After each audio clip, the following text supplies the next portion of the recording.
सुप्रभात प्यारे बच्चों, आज का हमारा विषय है वसंत से पाठ 14 लोकगीत। बच्चों, यह एक निबंध है और इस निबंध को लिखा है भगवत शरण उपाध्याय जी ने। बच्चों, इस पाठ में लेखक ने भारत के विभिन्न प्रांतों में गाए जाने वाले लोकगीतों के संबंध में अपने विचार प्रस्तुत किए हैं।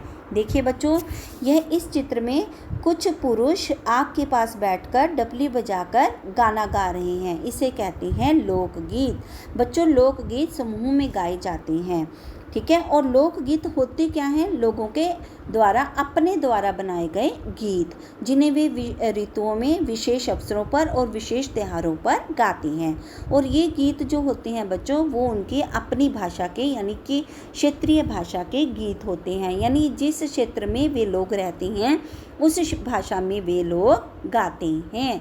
तो बच्चों, आगे चलते हैं लोकगीत के मुख्य बिंदुओं पर। बच्चों, आप इन मुख्य बिंदुओं को ध्यान में रखेंगे और पाठ को आसानी से समझ जाएंगे। तो बच्चों, सबसे पहले मैंने यहाँ लिया है मनोरंजन। बच्चों, लोकगीत मनोरंजन का साधन कैसे हैं? बच्चों, लोकगीतों को स्त्री और पुरुष जब दोनों मिलकर गाते हैं तो वे आपस में हंसी मजाक करते हैं, जिससे लोगों का मनोरंजन होता है। नंबर 2, जनता के गीत। बच्चों, लोकगीत जो हैं वो साधारण जनता के गीत हैं। जैसे गांव और देहात में रहने वाले जो लोग होते हैं वे अपने गीत स्वयं ही बनाते हैं और स्वयं ही गाते हैं। नंबर 3, साधना की आवश्यकता।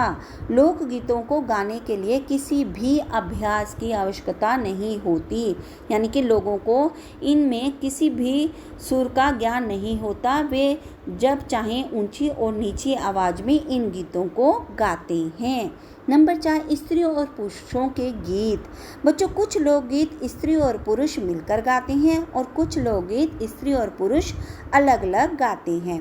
ज़्यादातर स्त्रियां विवाह और ऋतुओं के गीत जो होते हैं वो समूह में गाती हैं, जैसे कि होली और तीज पर गाती हैं। बच्चों, आगे आता है शास्त्रीय संगीत। बच्चों, शास्त्रीय संगीत लोक संगीत से बिल्कुल अलग है। शास्त्रीय संगीत को आजकल लोग तुच्छ समझते हैं और लोकगीत जो है दिन प्रतिदिन लोगों में लोकप्रिय होते जा रहे हैं। बच्चों, शास्त्रीय संगीत को तुच्छ क्यों समझा जाने लगा है? क्योंकि शास्त्रीय संगीत में कोई मनोरंजन नहीं होता और इन्हें साधारण स्त्री पुरुष नहीं गा सकता। जिन्हें संगीत का या स्वरों का ज्ञान होता है, केवल वही स्त्री और पुरुष शास्त्रीय संगीत को सीख सकता है। और शास्त्रीय संगीत सीखने के लिए साधना की आवश्यकता होती है।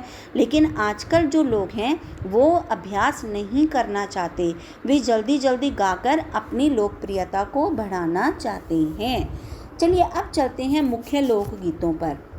बच्चों, मैंने यहाँ पर कुछ मुख्य लोकगीत लिखे हैं जिन्हें आप याद रखेंगे।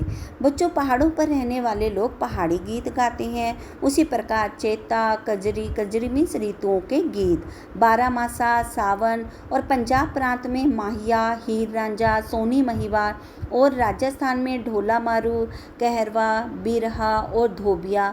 उसी प्रकार बच्चों, भोजपुरी लोकगीत विदेशिया और गरबा आदि हैं। इन्हें आप याद रखेंगे। बच्चों, अगले चित्र में महिलाएं ढोलक बजाकर गीत गा रही हैं।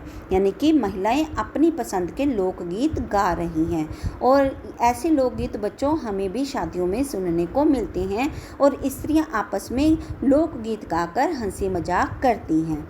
लेकिन बच्चों, गांव और देहात की जो महिलाओं के जो खास गीत होते हैं वो इस प्रकार से हैं। जैसे नदियों में नहाने जाते समय के गीत और नहाते समय के गीत, विवाह के गीत, जन्म के गीत। उसी प्रकार करुणा और विरह के गीत भी स्त्रियां गाती हैं। चलती हैं बच्चों अब अगले चित्र पर। बच्चों, इस चित्र में दो पुरुष लोकगीत गा रहे हैं। एक पुरुष ढोलक और दूसरा डफली बजाकर लोकगीत गा रहे हैं। देखो, इस चित्र के द्वारा ही हमें पता चल रहा है कि लोग किस प्रकार अपना मनोरंजन करते हैं। तो चलिए अब चलते हैं अगले लोकगीतों पर, विशेषताओं पर। यानी कि लोकगीतों की विशेषताएं क्या होती हैं?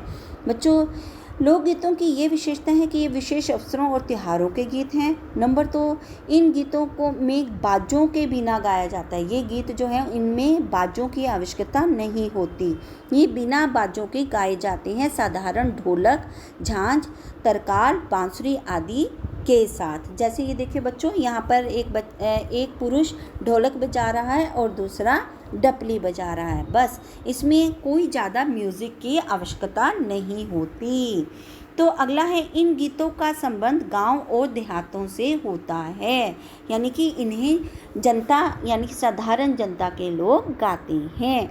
नंबर 4, ये गीत लोच, ताजगी और लोकप्रियता में शास्त्रीय संगीत से भिन्न होते हैं। जैसा कि मैंने अभी पहले भी बताया आपको कि शास्त्रीय संगीत में साधना की आवश्यकता होती है, लेकिन लोकगीतों में ऐसी कोई आवश्यकता नहीं होती। तो बच्चों, इन विशेषताओं को ध्यान में रखें और इस पाठ का स्वयं से भी अध्ययन करें। इस पाठ के शब्दार्थ और प्रश्न उत्तर मैं साथ में भेज दूंगी। धन्यवाद।